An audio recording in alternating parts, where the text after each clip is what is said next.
Do you guys hear any rumbling on the side? I got my kid shredding my stuff in the office here. No? No, I don't see it. I don't hear it. Okay. Good morning, everyone. Good morning or good afternoon, depending on where you're viewing from. So my name's Lanalle Smith. I'm part of Team Oweesta, and we want to warmly welcome you to day 2 of the 6th annual Capital Access Convening. I hope that you've been really enjoying the plenaries and breakout sessions. I know for myself, I'll be watching each of the recordings since I'm not able to morph into multiple people into each of the sessions. So with that said, you'll find the recordings in the on-demand section of the Attendee Hub platform. So you can go in there and they're pretty quick to upload the recordings. So feel free to check out some of the other amazing breakout sessions that we have. We have a wonderful plenary to kick us off today. So I'll go ahead and turn it over to Stephanie Cote, who will be moderating the Native-led financial impacts, creating global change one community at a time. So thank you and enjoy your day. Hello and welcome. It's my pleasure to get us started and to moderate this exciting opening panel.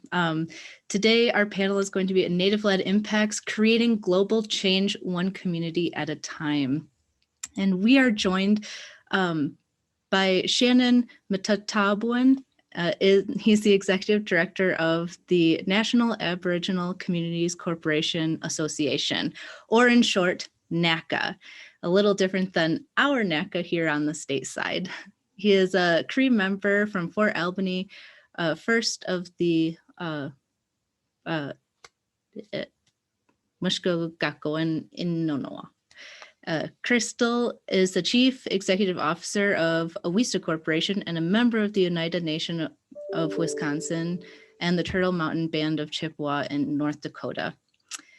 We are also joined here by Christopher Gugu, who is the Executive Director of the Olneweg Indigenous Communities Foundation and a member of the Mi'kmaq tribe in Canada. So we are so excited to showcase our Oweesta Corporation, as well as the NACCA, our National Aboriginal Capital Corporations Association. And we look forward to hearing what both organizations are doing and the impacts that our Native CDFIs and Aboriginal financial institutions are doing across borders for our Native communities. And with that, I would like to hand it over to Crystal Cornelius to start us out. Wonderful. Thank you, Stephanie. And we're so glad to have you, Shannon and Chris.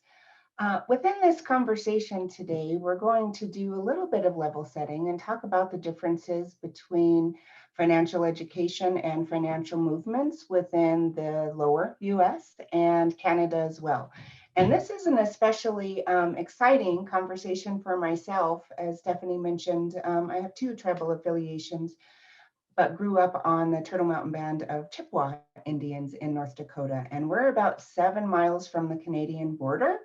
So a lot of my time was spent in Manitoba on quite a few of the reserves, either doing ceremony, going to powwows, and we also have relatives. So, you know, going across that 66 meridian from the lower US to Canada, I noticed so many vast differences just as a tribal member in and of itself. In looking at the reserve system, and one thing I find, and we'll talk more about this when we talk about your organization, Shannon, which is phenomenal. So in essence, upon finding and being able to connect with Shannon and the National Aboriginal Capital Corporation Association, they're essentially akin to a Canadian Oweesta, and we're going to hear much more about that and their financial institutions and the structure, their financial model within Canada that really helps promote homeownership, entrepreneurship and small businesses. So Shannon, thank you so much for joining us today. And talking about the differences between the United States and Canada, can you just let us know a little bit, just essentially about the history, about the reserve system, and when we look at somewhat colonization efforts within the lower US, a mass amount of our tribal populations, really got moved from their Aboriginal homelands past the Missouri River, and we found ourselves entering into treaties, ceding, mass amounts of land, and we're still residing in many of these very rural, remote, and asset deprived, for lack of a better word, tribal homelands for generations. In our language, reservation is Ishkunigan, and that literally translates into leftovers. So leftovers of land. And it's been very, very difficult. And I think that we've seen over the past several decades with Native American movements, both on a political and economic sense, with the formation of Oweesta and having the ability to create financial institutions within Native communities, we've changed the economic landscape of having affordable capital access and having technical assistance and training, which it's very important to us that it's culturally resounding and how we provide those technical assistance measures, so that it resonates and really honors our place as Native people and being able to enter into a westernized financial mainstream. So can you tell us just a little bit about the history of your people of Canada and how somewhat you find yourself located based on the assimilation efforts, for lack of a better word, because I'm assuming that the same thing, different measures, happened on your side of the border as we experienced within the United States. I think what's very unique about Indigenous people around the world is that we've all experienced the same colonization from the colonizers, and they put into place systems that removed us from our lands. So we have 635 communities, reserves in Canada, and they did move us away from the spots that all the settlers wanted. So every one of them is unique, from coast to coast to coast. Chris is from the Atlantic coast, the Mi'kmaq people. We have people all across the country. We have Cree, we have Ojibwe, we have, you go out to the West Coast and you go up to the north, and there's we have Inuit members. So our association was created, it was actually this month, 25 years ago, that the Aboriginal Capital Corporations met in Quebec City and made the decision to create an association, to connect themselves, to unify, to ensure that the government did not assign another organization to be the carekeepers of what we're doing. The Indigenous community decided that we need to lead and we need to own our own future. And so that's what was decided 25 years ago this June. The NACCA network started with six Aboriginal Capital Corporations. They were AIIC and IAPO, SEAF, SOCA, TAC, and Ulnaweg. All of these AFIs can be found on our website, NACCA.ca. Subsequent to that, more Aboriginal Capital Corporations were created to a point now where we have 59 covering coast to coast to coast. They provide developmental lending. They've gone through their ups and downs of government support or lack thereof. They started with $240 million from the government. They've recycled it about 11 or 15 times now to $3 billion in lending. 50,000 loans have been issued, and it continues to grow. But over the last couple of decades, they've been struggling with access to capital. It's always been one of the biggest barriers. And one of the reasons for this association to be created was to provide low-cost capital to the members. And this year, we launched the Indigenous Growth Fund, which is a tool that is allowing the private sector to invest into our network. So it starts at $150 million, and the Crown corporations were the first participants in that. We have the EDC, Export Development Canada, Farm Credit Canada. We have Business Development Bank of Canada. We have the Government of Canada, all participating in this growth fund, which is $150 million. We're going to be starting to issue those loans this year. But but it allows for a second tranche of investment from social impact investors. Social impact investors are going to be the largest opportunity for the Indigenous business development sector, in that 41 trillion is going to be transferred by the baby boomers to millennials, and the baby boomers want more. I mean, the millennials want more than just a return. They want a social impact. Yeah, one of our members did a study that showed for every loan provided to an Indigenous entrepreneur, that family had a 72% increase in life satisfaction. Mental health indicators increased by 52%, and health indicators by 20%.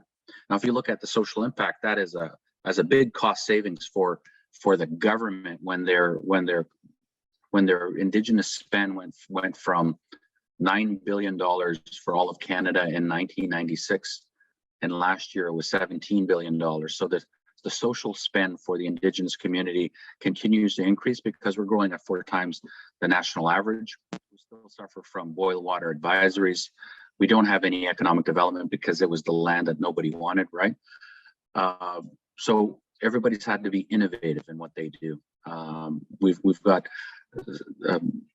Chris Gugu, who's got one of the innovative Aboriginal financial institutions that is looking at the whole pathway of the individual in the way that they create their entrepreneurs, because it's not just somebody's going to wake up one day and become an entrepreneur. They have to have heard entrepreneurship and business development. They have to have health. They have to have safety. They have to have quality of life indicators before they think about the future. I used to be a business development officer, and I used to help Indigenous entrepreneurs start. I assisted about 250. But one of the things that I saw when I went from community to community is a lot of people weren't interested because they were in survival mode, and that exists today. They're not thinking about the future. They're thinking about, where am I going to get my next meal? How am I going to get my kids to school? All those things. And that's the important thing, is we have to think about stretching out and looking at the whole pathway to entrepreneurship. And this is what this network does really well. Their repayment is more than 95% repayment on all their loans. That's because of the deep social impacts, social connections, with, they know the leadership, they know the people, they know everybody within the region. So they're the best to develop that entrepreneurial spirit within that region, and they've done it very well. Some of the other indicators are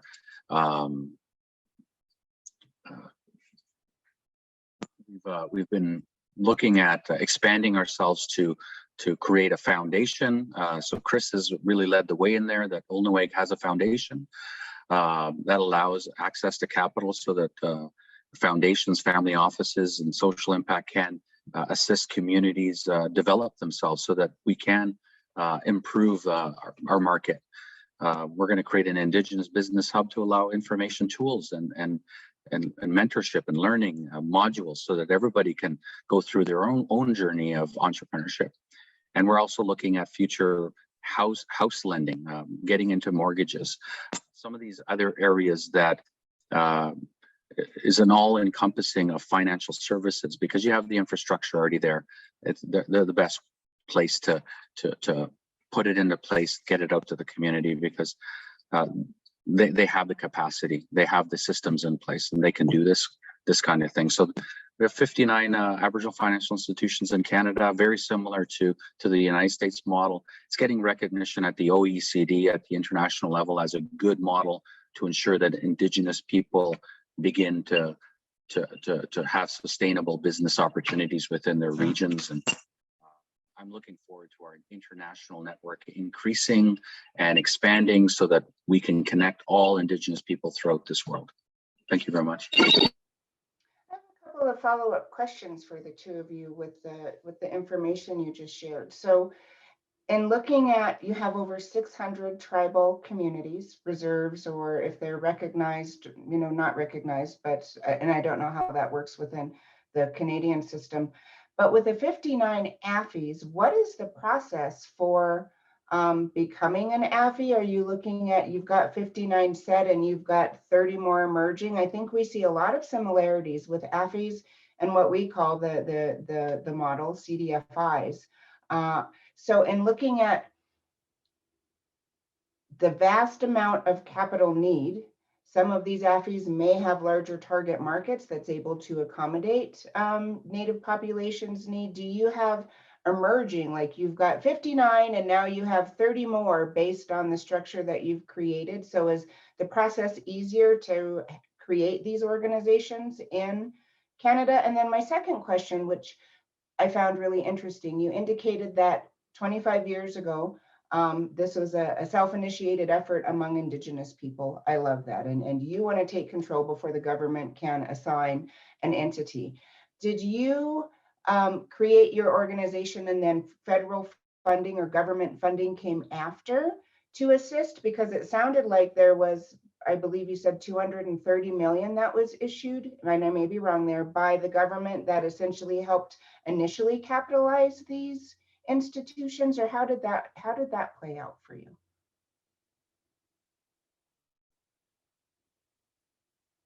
We're having a little bit a hard time hearing you, Shannon. Oh, now we'll try to unmute yourself and then, sorry about that. Hello, can you hear me? Yeah, now we can hear you. So if we take ourselves back to 1958, the first Indigenous senator was Fred Gladstone. He's from the Blood tribe. And he really was an advocate for Indigenous economic inclusion in Canada. And there was through the Department of Indian Affairs, I know you guys have the similar thing there. They had a Native Economic Development Program that they had eventually started to morph. And what they pushed for is, and it was in 1976, there was an Indian Equity Fund that was created in Alberta to take advantage of the oil and gas industry. So that's really where they started some pilot program. They had a 5-year program to create some lending and business development in the community. So that was the model of what launched in the 80s with the Aboriginal capital corporations. And there was a number of corporations that were initiated at that time. Each were given approximately $5 million to capitalize, and the government had this intention that within 5 years they would be self-sustaining. But subsequent studies showed that they needed between 10 and 15 to be self-sustaining. So the capital base was always set up to fail. Now everybody's always amazed at how resilient the network has been, because they still exist. When the balance sheet and everybody that assessed them said that they probably shouldn't have still been in place because they would have went out of business. But they've been highly resilient. They've been getting by. They've been working with in their regions, giving out loans, and just getting by because they're resilient. Now, they've always lacked capital. They've always lacked a program to subsidize their work. And these are some of the things that we've always been advocating for. The government, the federal government, back in the 90s, we had a program called Aboriginal Business Canada. That was a program that was about in the $80 million range, 10 offices in most urban centers, Aboriginal capital corporations being supported with grant programming. And this was a grant program, a non-repayable contribution to buy down the risks so that businesses had a better success of surviving that first year, second year. And it allowed for them to take a lower amount of a loan so that they had less of a responsibility. So over the last 30 years, that's been in place. And another study that was done more than a decade ago, actually, for every dollar provided to an Indigenous entrepreneur through that non-repayable grant program, $1.20 has come back to the Treasury Department. So the social savings is there. I think it's a little bit higher because subsequent social impact studies show that there's ancillary benefits that impact. So we want to understand that. We're going to be doing a study through the Conference Board of Canada to see what that social impact is. It's not just that one individual, but it's the family and it's the community and even the region. So if we can understand what the value of a business is in the community, then we'll really understand, and I'll be able to really change the narrative about investing in the Indigenous community makes sense because the long-term sustainability of that community to have their own source revenue. And Chris might be able to talk about the Clearwater deal. It was a $1 billion acquisition of a fishery industry business in Atlantic Canada. This is going to be the type of thing that we start to see going forward. is Indigenous people and communities taking ownership of the industries within their territories so that they can make a bigger impact, employ their people, procure their own business, really be part of the mainstream economic sector and contribute to the country's GDP. Thank you, Shannon. Chris, I know that with our audience today, we have a majority of our native CDFIs present within this conference. We would love to hear your story. We would love to hear more about your organization, one of the first AFIs to join the NACCA network. And I think a lot of the similarities of creating your target market, creating the initial education before you get individuals loan ready. It's a lot of work to do this and to do this well for our communities. I think one thing that resounds within both of our organizations, at the end of the day, it's our loan portfolio is obviously incredibly important, but we want to set up our community members to succeed.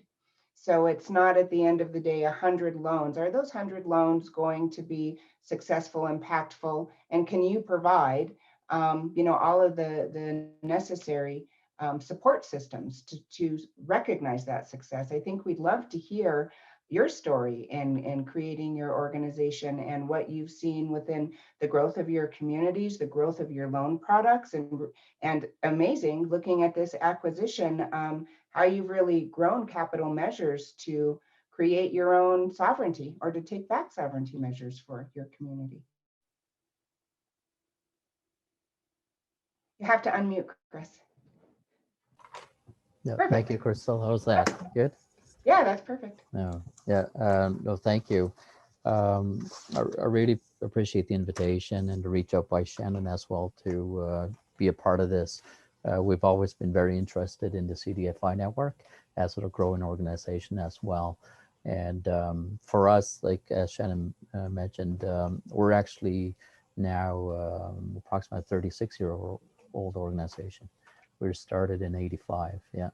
So we celebrated our 35th anniversary this past year, and we actually came out with a document, kind of a historic document as to going through that whole history and showing our growth. So our growth actually stemmed from what you had talked about initially about the whole centralization reservation process in Canada here, and the adopting out of kids to 60 scoop era. I think you're aware of that generation of kids coming back to the communities, and what that really spun out was the community coming together and really looking at how do we stop the adopting out of our kids. That was the main first purpose. And then it led to two organizations, led to the development of the Nova Scotia Mi'kmaq Family Services Division, which took control of the adopting of the kids, and to improve our social, the social aspect of our communities. We needed a corporation that looked at business development and training, which then Illinois was born. And I refer ourselves to organization as twins, but we were actually separated at birth because we haven't come together and worked together, ironically, right? That's the irony of our history, but it's part of our history and we love it still. But from there, we went through kind of the three phases of Illinois' growth. And one, we were given a very broad mandate initially by the community. One focused on business and training, another on basically research and development and education. And there was some wording in there on philanthropy as well. And this is back 35 years ago. And that's one of the reasons why that was the case too, was the Donner Foundation was in there as a funder for a study that was done. So that language was kept in there, and the community had this real broad vision of what this organization could look like. So the first 15 years, we basically just focused on business. As Shannon mentioned, there was some funding that was already set aside by the government, of which we end up taking a chunk of, roughly about $7 million, and we let that out, and that was our thing to do for the first 15 years. The next 10 years, we kind of focused on what the community needs were. And this was kind of diversifying our technical expertise, if you want to call it. And what we actually focused on was the communities and the financial literacy capacity of our governments. So what we ended up developing then was a instrument, what we call a community financial review, which looks at audited statements of communities and represents them in basically in pictographs. And this is, you're looking at 15-year audited statements and simplifying those for the First Nation governments or any government. So we've been doing that for now roughly over between 5 to 10 years. And it's really given our governments in Atlantic Canada a real look at their cash flow needs, their debt capacity, and kind of link in where their revenue streams are coming from, either government sources or their own source revenues. As Shannon alluded to, the Clearwater deal, for example. The third growth, which is the past decade, I think has been the exciting part of what our growth has been. And it's really fulfilling that mandate that the community originally had for us, which has led to us developing the charitable organization now called the Oweesta Education Center. And 3 years ago now, we set up our own charitable foundation, the Oweesta Indigenous Communities Foundation. So I am the executive director of the foundation, but I'm the chief operating officer of our not-for-profit, which oversees all three organizations. And that growth has really allowed us to address the access to capital needs for the communities, not just financing. We don't look at access to capital and just financing. We look at all forms of funds that flow into the community, and charity is a big thing. And when you look at comparison in the private markets, there was a study where 0.2% of the private market dollars come to the communities, indigenous communities in Canada. In charity, a study just came out recently that identified only 1% to 2% of charity dollars go into the indigenous communities. That blew me away, knowing that we were in this. I didn't expect it to be so low, but there's such an opportunity there. And this is where the direction we've gone is. We've been involved in developing the entrepreneur by the loans, and our history actually focused on basically just getting the money out there, right? And really getting businesses out there, but we never really focused on actually ensuring that the businesses were successful. So I used to say, after we made some changes, I want to create dreams in the communities, but I don't want to create nightmares anymore, right? And that's the kind of motto that we followed, and we changed our policies, and because of that. Now we focused on developing the pipeline, and for our pipeline, the vision is not 2 or 3 years, the vision is in a decade or 2 decades out. And this is where we develop children to have those that aspiration to be entrepreneurs, the aspirations to run their businesses, whether they're their own businesses or their community-owned businesses, right? We've recognized throughout, intentionally going into networks of innovation, for example, where we don't see the indigenous people in there. So we intentionally went into those systems and also in networks. And, even with myself, a lot of my work has been to intentionally get on boards like chambers, not-for-profit sectors, charity sectors, to create that first person in there to open those doors for the rest of the community to come back. And in that process, we bring people into it. So I'll just stop there. I'm kind of rambling on, but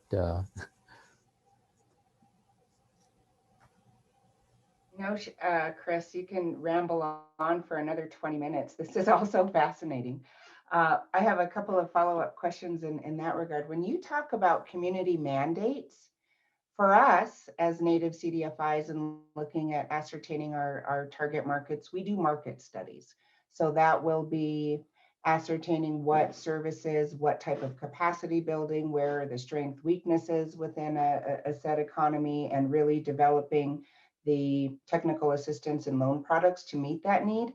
When you say community mandate, I find that really interesting. So it sounds as though you go a step farther than the market study. Within our market studies, we do what we call key informant interviews. So we talk to the tribal leadership, we talk to small businesses, we talk to the population itself. And so we get all of these various opinions, and we're able to combine that and really look at a larger picture of, okay, here's step A, B, and C. What is a community mandate? How does that play out within you defining your strategic planning goals? So with a market study per se, do you have community meetings, or when the community comes up and says, we want you to do this, Chris, what does that look like? It looks exactly like that. Does it? Okay. The community says, we want you to do this, and we do it. Okay. Basically, this is where what we've tried to look at is really take an Indigenous holistic view. When you say holistic view, that term is easily used, right? It's thrown out there, holistic view. But when you take an Indigenous perspective, you know that business is not isolated. And this is where you get to, Shannon spoke about the terms of the effects of having business, mental health, quality of life, stats and all that stuff. We are aware of those. And we know if we don't deal with those, then we will not get the entrepreneurs. We will not get the people in employment or the quality of people, right? One of our most exciting, I think, projects right now is, I don't want to calling it even a project, but initiatives is, we have an agreement with the MasterCard Foundation, about a 5-year agreement, all based on youth empowerment, living a good life. So it's not about, it's about creating systemic change and creating pathways to education, on entrepreneurship, employment. But we're not in bed with any university. So we don't care where students go to. We just want them to be rooted in their culture and to have the confidence to walk into that university knowing that they are Indigenous and they are rooted in their culture. They are rooted, they have a sense of their language and what it means. And they have their place, their mindset, like going back to this whole centralization process, the reservation system. For me, how I talk right now is basically that has created a mindset in our youth, that in our people, that our land mass, if you want to call it that, is fenced around actually within our own territories. And I want to break those fences so that my people in Atlantic Canada, my Mi'kmaq people, reclaim their traditional territories up here. Yeah. Right. And that creates that mindset that they can actually go out there and reclaim it physically as well. Go out into the jobs in those areas. Go out and start businesses in your tribal territories, right? And go out into school in your traditional territories. You never leave your land in your own traditional territories. So that's the mindset that I'm trying to create with the youth. And I think it's very empowering. And I think we're at a stage where youth are really, really looking at that and really embracing being rooted in culture and really looking to reclaim our languages. Our lands in Mi'kmaq, we signed our treaties, like one of the oldest treaties, covenant chain of treaties, dating back in 1726, right? And Mi'kmaq is unceded territory.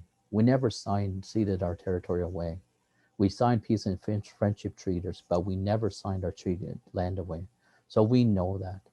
And our process, even when you talking about reclaiming our traditional territories, for us, it's also Eastern United States, Maine, Vermont. We know we have history there. Our treaties speak to it. So when we're talking about expanding, that's where we're going, as well as Ulnuweg. The Friends of Ulnuweg, that's where we're going. and making links back to our people, back to those relationships with the Wabanaki Confederacy that we had, and reigniting those spirits in our people so that we get the top-notch entrepreneurs, and we can then, you know, go further with deals like Clearwater and others as well.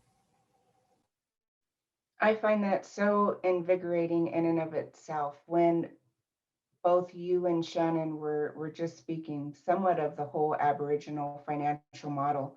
I think that we mimic a lot of those initiatives, but not so clearly. And I'll give a couple examples. When you're talking about a holistic sense of health, we realize that intrinsically as Native CDFI. So I'll put myself in speaking with a funder, and all of, you know, we all have to do that as Native financial institutions. So maybe we're focusing on entrepreneurship, maybe we're focusing on consumer lending, building your credit, creating credit, rectifying credit, or home ownership opportunities. So many times funders want impact in a certain initiative, and it's so intrinsically important that we build those foundations of stability, because just as you indicated, until our people are out of survival mode, it's really hard to think about tomorrow, or it's really hard to think about flourishing when you don't know if today, tomorrow, or the next decade is going to be the same. So when we, as financial institutions, and we both do the same measures, when we provide in a culturally relevant manner, number one, training and technical assistance for financial mobility, for entrepreneurship, for home ownership, we start providing, whether, you know, one person starts a business, another individual, we see that creates momentum. If somebody can, so-and-so does it, I can do it too. I didn't think of myself as an entrepreneur. You know, we have so many artisans, I'm sure you do too. And really expanding that. But the core, to me, the core work that we do, and I think you articulate so well, whether that's a formulation of data to show health measures, we have increased mental health, we have increased happiness, we have increased stability. We have measures in data formation that somewhat articulates those points, but I think you are so far ahead in having a mass amount of studies, and we're so fortunate on the Oweesta end as we're planning for this. You sent many of those over, and it's phenomenal. So in looking at how we build up these foundations, I think you're farther ahead in realizing, and maybe you have more partnerships, but the data compilation that you have done that really helps bring in additional funders, helps bring in a different amount of philanthropy or new philanthropists, and especially looking at just the nation. And I think we're there globally. Everyone is looking at race differently. And all of our communities nationwide that have been marginalized, we're really coming together and finding collective and political voices. And I see that within a lot of the measures that you've done over 35 years. You're putting yourself in these financial systems, or political systems or associations, so that you have this representation to speak on behalf of your communities. You're providing the capital, you're initiating data so the government can somewhat come on board and support, not dictate, but participate in these measures.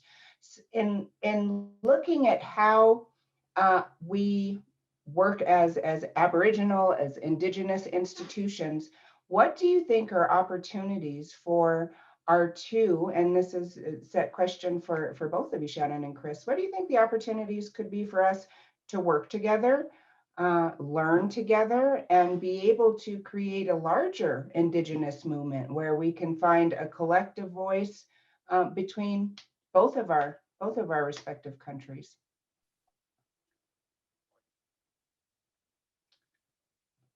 Can you hear me? Can you hear me? Yes. Yep. So my vision is that you know how the system is been built to eliminate us, I suppose, and prevent us to participate. We can say that because that's outright what it is.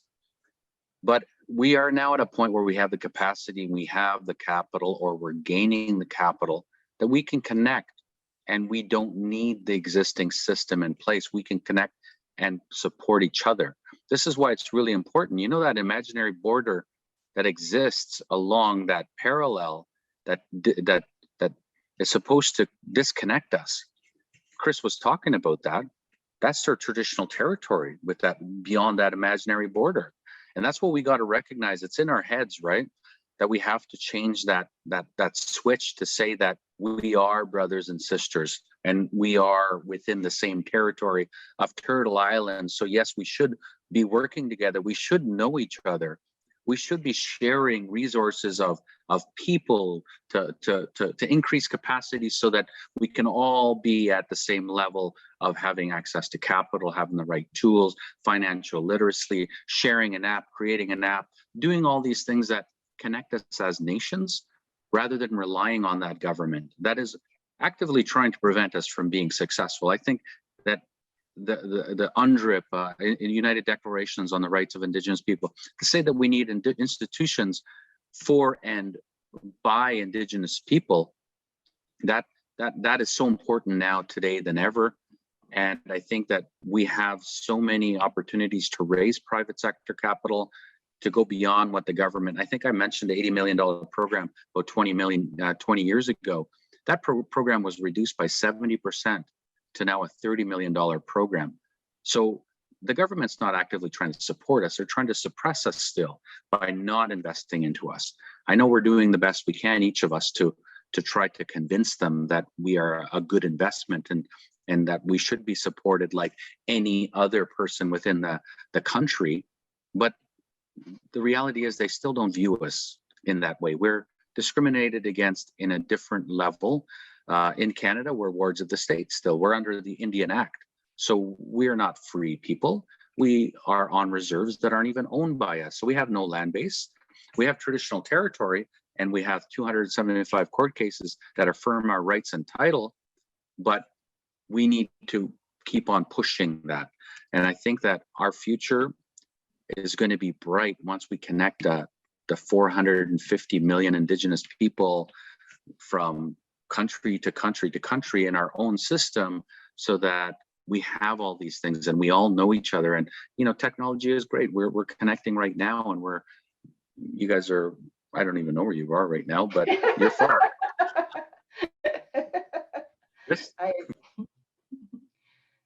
Chris, do you have anything to add to that? No, I totally agree. Like, I think I'm working at a level now where I see the entire Indigenous population as our market. But in terms of using it to really create that movement for our youth, there was an interesting project we did several years ago, 3 years ago, where we actually took 45 Indigenous youth from across Canada and rented a tall ship and sent them across the Atlantic Ocean. It was a reverse trip of the trip that Champlain took, right? Then we actually went to Le Havre, where he came from. So that was kind of that it was meaningful, but it really inspired those youth, 45 youth from all the provinces and territories, to look beyond like that. I think that mindset is so important. And this is where we really opened up their mindset that you can do anything, literally anything. And even in our education system, when we launched a program called Digital Mi'kmaq, one of the things, our relationships with the Canadian Space Agency was that they took a gift from us, and it was a small little eagle feather and a small miniature basket. They took those, the astronaut David David in Mi'kmaq took them to the International Space Station for us. And that was really to inspire kids, right? And that little thing, right?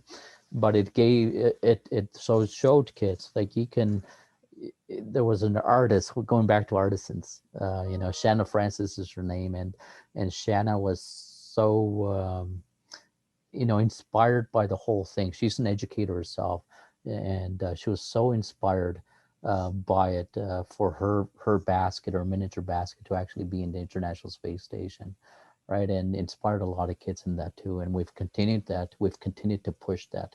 Little girl just a little while ago, story that's coming out now. I think she's about 9 years old.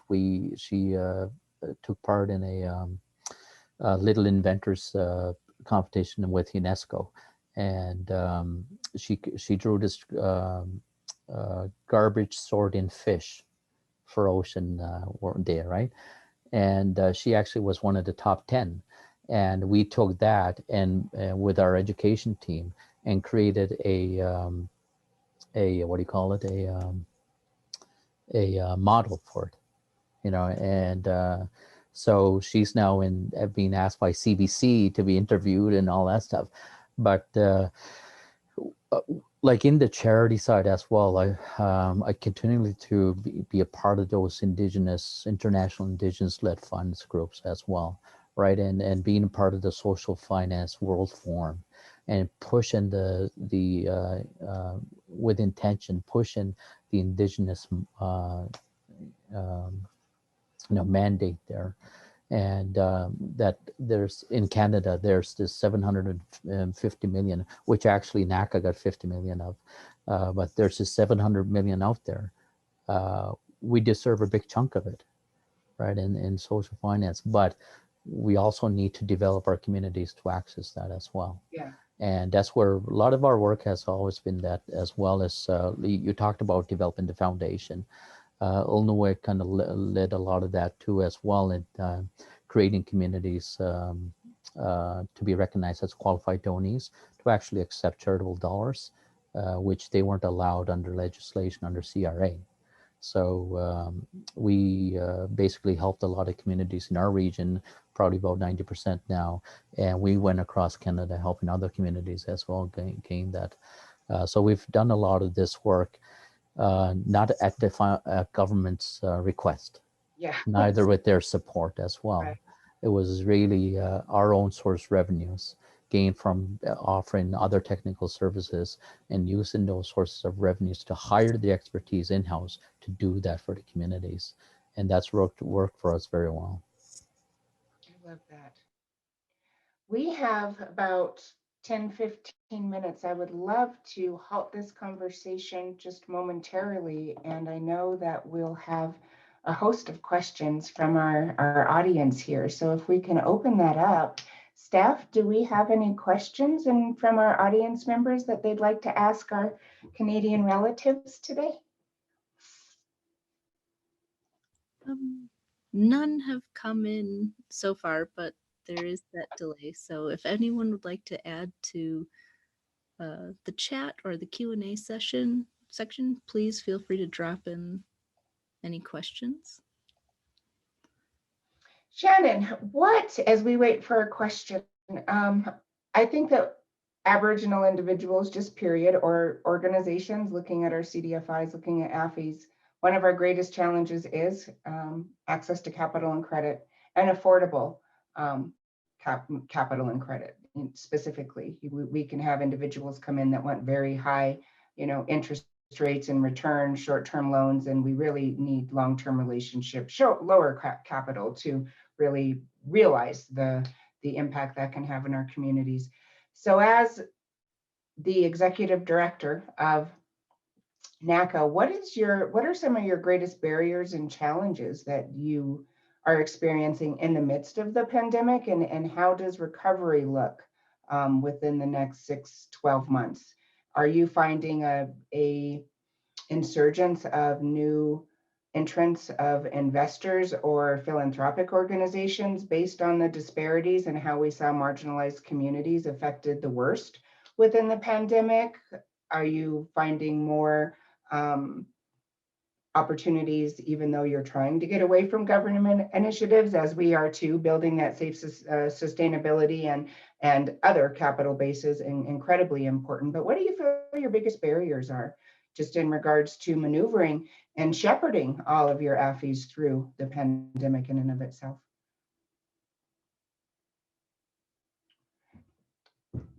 Okay, well, I wonder what happens. If we hear you talking then for a second. Hello?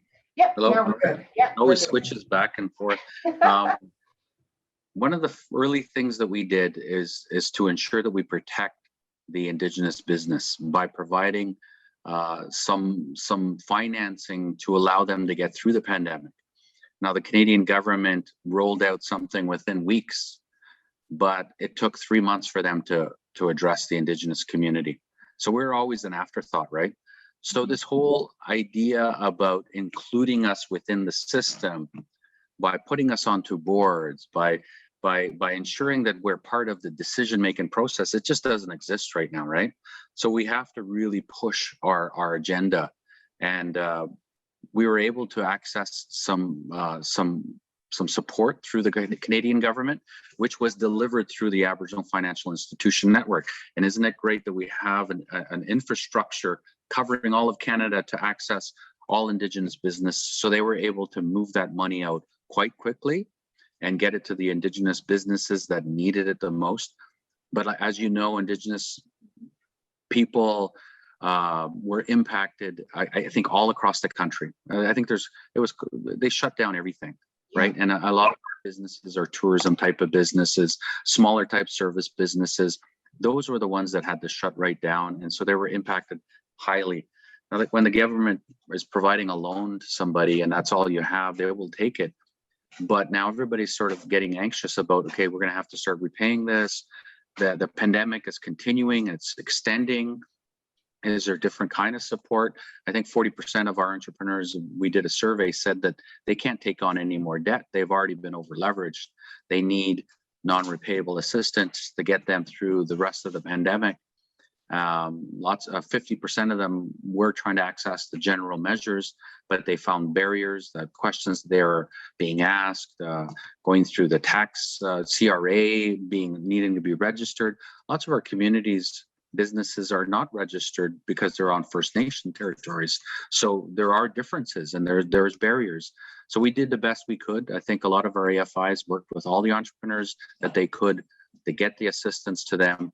But I think we were able to continue developing businesses because our AFIs are still issuing business loans to new businesses. So they're getting prepared for the rebound. And that's a positive thing. Chris, do you have anything to add to that? Yeah, so we were lucky, actually, Crystal. We're healthy enough as an AFI to even react before NACCA came up with their programming. So the first thing we immediately did was actually open up a fund where we provided dollars to individual businesses to hire a consultant to go through the myriad of programming out there that was coming out by the federal and provincial governments. So so that was a big help. And then NACCA followed up with that program, and we just fell into it. The other was to lend, and we're healthy enough as a lender as well to provide those loans. And in fact, I think we provided about $2.5 million in new lending, aside from the emergency funds that we put out there with the NACCA funds, which was over, I believe, Shannon, about $7 million, I think. And so, but with the communities themselves, our communities, and I don't know in the States there, but our communities are structured as the enterprise that they own, they're community enterprises, they're basically social enterprises, right? But when the programs came out, there was a legislation in there that program wasn't available to public-owned companies, which then community-owned companies fell under that legislation, right? And the terminology that was used. So all the programming that came out, wage subsidies, loan subsidies, all that, none of the communities had access to those in those 3 months, even further. I would say about 6 months. So they didn't. They had massive layoffs, and no revenues coming in. And because of their social enterprise, they depend on those revenues as well to run their programs, right? For us, we were lucky to have that information through our community financial review process with the communities. We had the impact. We could measure the impact that this was going to cause, and we flowed as much of that information to our government partners and stuff for them to react to. But we also gave an opportunity for the communities to be prepared for it, in a sense, and measure the risk very, very quickly for them. It wasn't an easy ride for sure, but given NACCA's efforts in that as well, we're also able to use those dollars to support community enterprises as well, both in terms of the grants and the lending as well. And on top of that, because as I mentioned, because we had built the infrastructure and the foundation for the qualified donees and charity dollars, we were actually able to then also flow a lot of charitable dollars for emergency COVID dollars. So I think it was over $1 million that we were able to flow, even within our own educational program. And we reallocated some dollars and provided like 600 laptops for communities, just for that educational component, right? Yeah, so, but not all AFIs are like us, definitely. Yeah. Well, thank you so much for the question. We've got a few questions coming in through our platform. The first one from the chat is, what home loan programs are available for trust lands in Canada? Home loans. I think we're just getting into that right now. There's a couple of government programs that were set up. First Nation Market Housing Fund. However, they're going through a review because they had a large fund that was created, but it hasn't impacted the community yet. So they're reviewing that whole thing right now. Don't know about any other specific loan housing funds, but we are working on something through NACCA to see if that's an option for some of the Aboriginal financial institutions to get into that, considering they have the infrastructure in place. Well, thank you. And the next question is, how are you all using your collaborative impacts as AFIs to leverage resources? Do you have any recommendations for us? In our unity and how we influence and advocate, I think that's our strength. The Aboriginal financial institution in their scope, we've got about, between all of them, they hire about 350 people. The board, each one of them has a board, so they've got like 300 board members. That capacity is very powerful in covering all of Canada.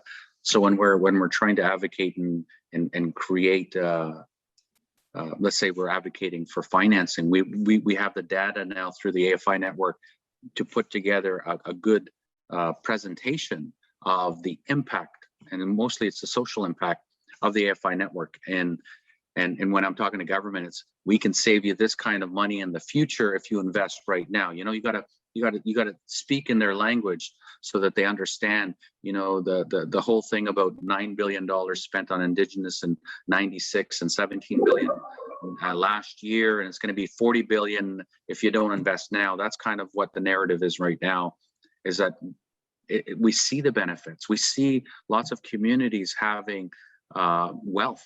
They're now managing wealth, which is amazing. And the more wealth we have to manage, to invest in our own communities, to create that pathway to success for a lot of our youth coming up, the more that we're in that space, the better we're going to be off. And another narrative I'm trying to change is, when we're looking at resource development, our natural capital is how the colonized world got rich off of our lands, right? So going forward, because we have some rights and title recognition, impact benefit agreements that talk about direct impacts are a minimum standard. Now we're going to have to get into revenue sharing of the tax and talk about equity ownership of major projects going forward, because that's our resource. So let's be part of it. So we're into that space going forward. And if the country wants to be prosperous, they got to include Indigenous people, because, you know, we do have a lot of leverage. Canada's economy was slowed right down in the winter of 2020 while we were blockading and you know, creating uncertainty. That's the type of thing that we can do and we will do if we're not taken seriously. People don't like to hear that, but that's what we have to do when we're living in poverty and don't have clean water and our kids aren't being fed. We have to assert our rights and title to our lands, because that's where the wealth is. Thanks. I think that's your last 2 minutes, Shannon, are a national call and resurgence to action for all Indigenous people. We may just quote that from here to eternity. I agree wholeheartedly. Go ahead, Steph. Sorry about that. Oh, feel free to jump in at any time if you want to answer any of the questions, Chris and Shannon and Crystal. The next one, kind of along those lines of, you had mentioned long-term social impact of economic development. How are you tracking those? Is there a platform or an organization that's tracking those metrics for you? Well, I think we're working right now on understanding what those metrics need to be. We're doing a study through the Conference Board of Canada to understand that. I think Indigenomics is another organization in Canada that are also developing beyond the wellness indicators. What are some other indicators that we should be measuring within the communities to understand how the needle is moving and how we're improving? But I think the biggest thing is, if we don't have a closing of the gaps of infrastructure within each community, or health indicators or education indicators, how can we ever think about future economic development if our people aren't even healthy and they're not getting the support to be healthy to think about the future? I think that's always an important indicator that we all have to measure. And I know that Chris is thinking about that, because thinking about the health of his entrepreneurs that are going to be for the next 20 years is a good way to ensure that you have a good pathway of entrepreneurs coming along. And I think all the AFIs have been super resilient in doing the same things within their regions. And I'm so happy. I think another question was about the number of AFIs growing. I think our whole country is covered with an Aboriginal financial institution. So service is obtained everywhere. We're covering not only First Nation, but Métis and Inuit businesses. So it's a very comprehensive, covering all heritage group organization. We share, we help each other with capacity, with some of them even co-lend on some projects. But the problem with lack of capital is you weren't able to participate in larger projects and helping the larger community type of businesses. Now we're going to be able to do that with a growth fund, and accessing and growing this fund. AFIs are going to be able to be more participatory on larger projects and have a bigger impact. So I'm really excited about the future, and I'm really excited about connecting with the US counterpart, because I think that creates a world that's smaller, where we can create a larger impact. And if we're connecting more and we're sharing information and sharing resources, it goes a long way to ensure that we're successful.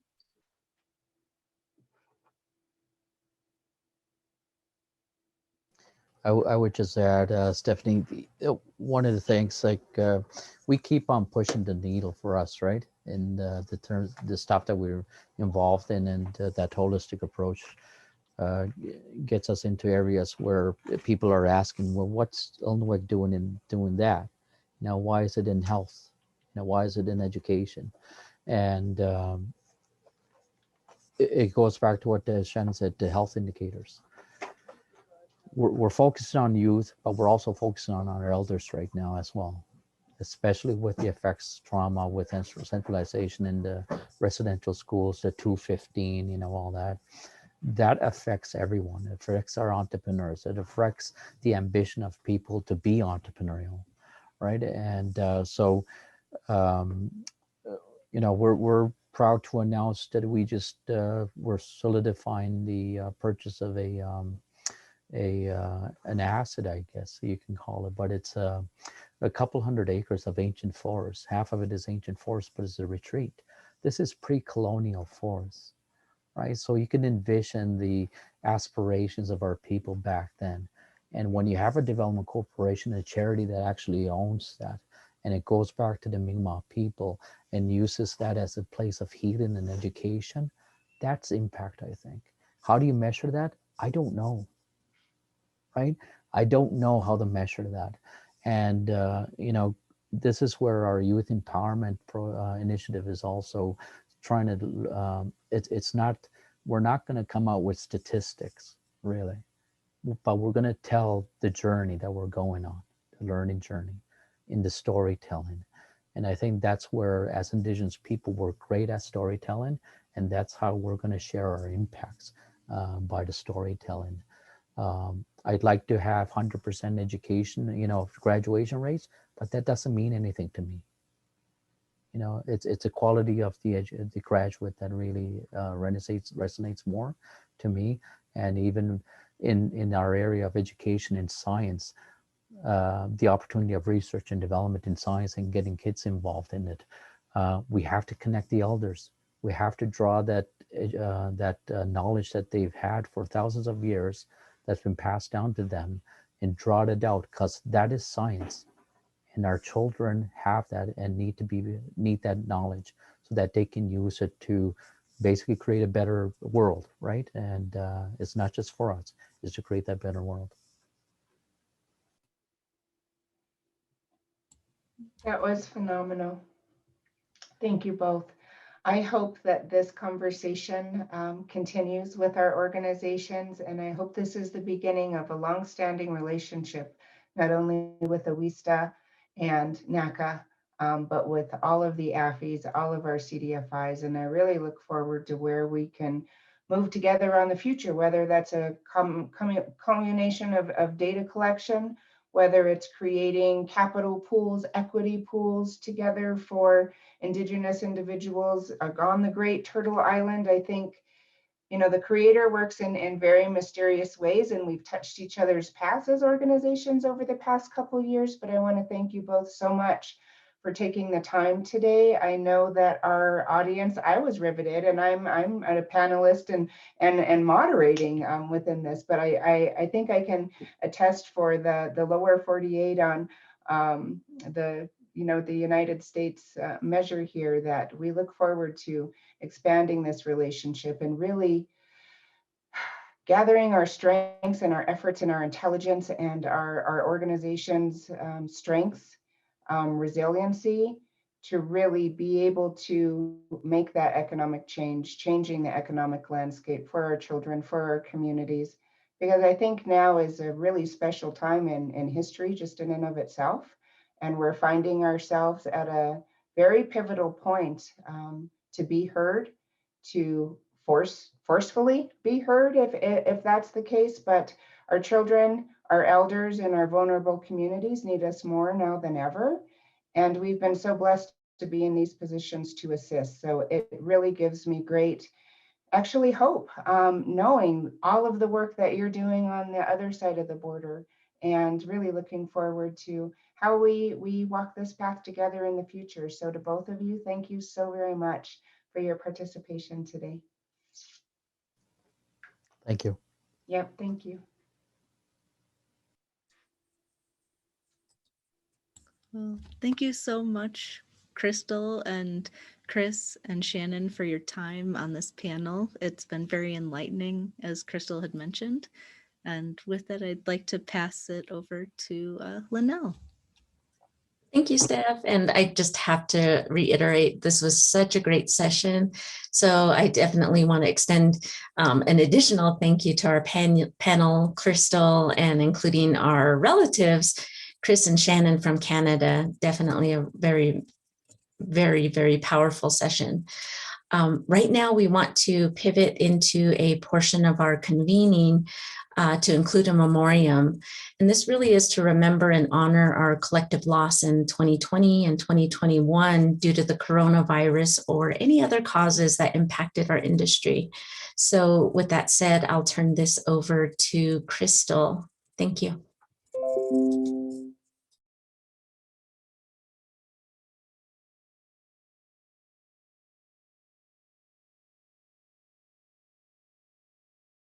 You're muted, Crystal. Sorry about that. So this is quite a pivot. I really enjoyed our last panel.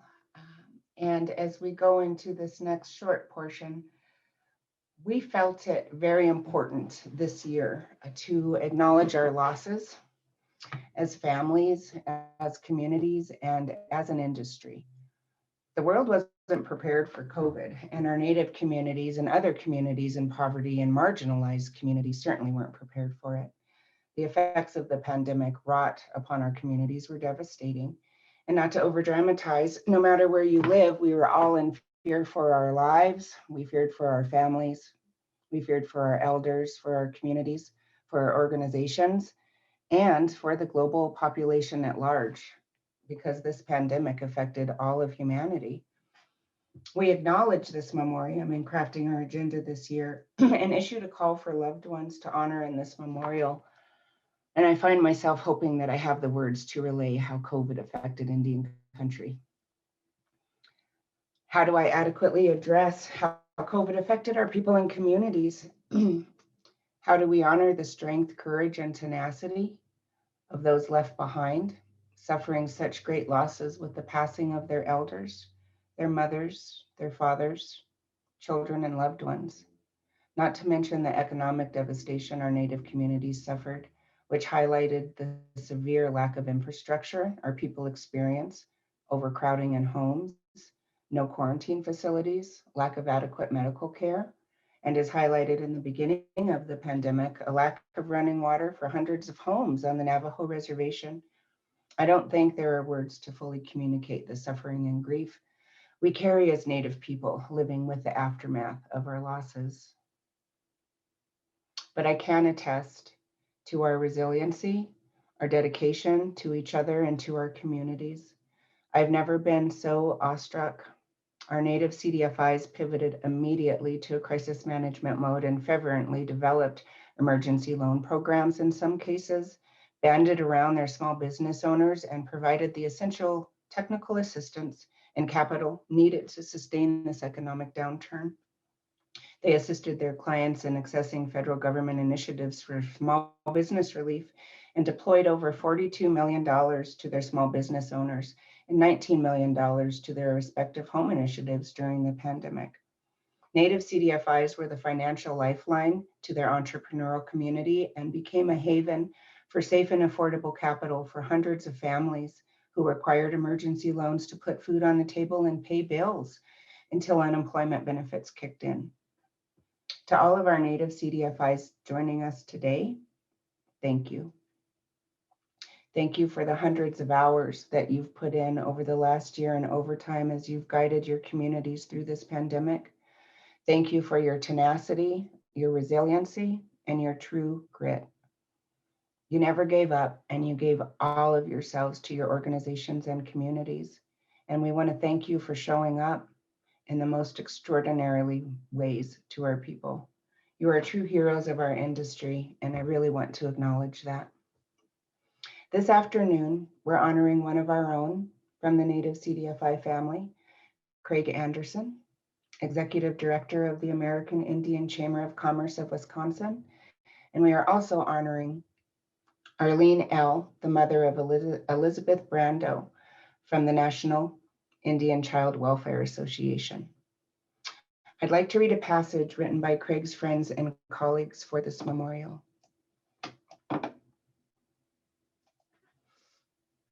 Craig Anderson was born and raised on the Sisseton Oyate of the Lake Traverse Reservation in South Dakota, where he met his wife and companion for 43 years, Beverly.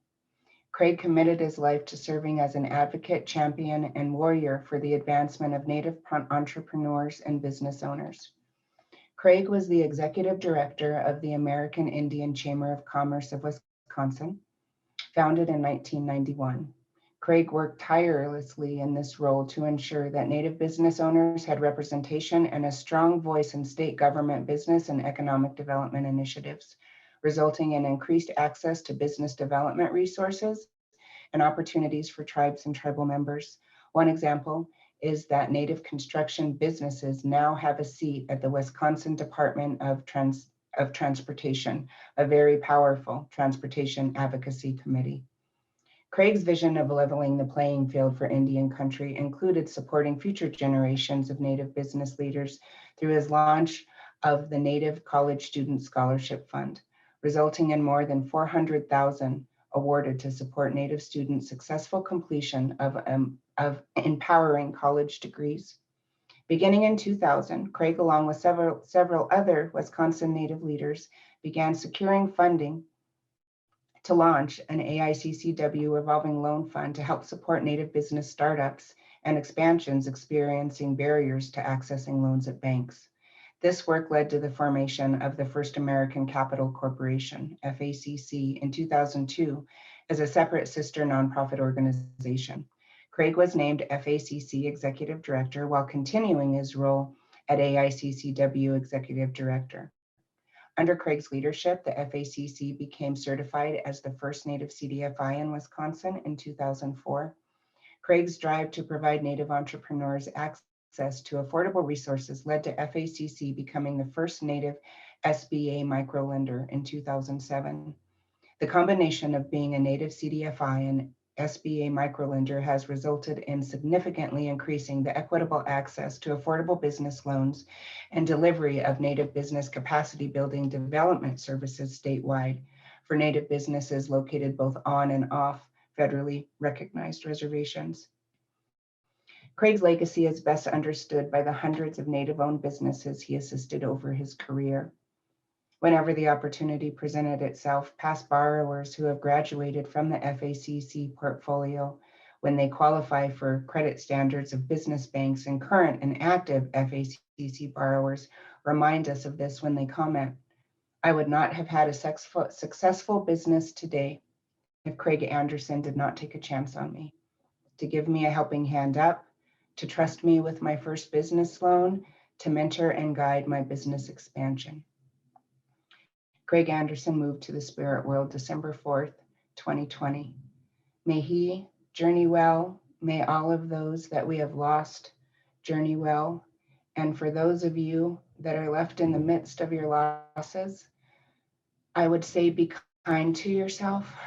Grieving is an individual journey for each and every one of us, but the strength, again, courage and tenacity you have all shown, and we have all shown in supporting each other as Native communities and our partners, our supporters, and our constant believers that have enveloped themselves into our space with their support as well in assisting Native Americans and our communities, especially in this time of the pandemic, achieve sovereignty and economic stability. We thank you so very much and hope that you have a wonderful rest of the day. With that, we are going to provide a short slideshow in memoriam of our lost members. Chimikwich.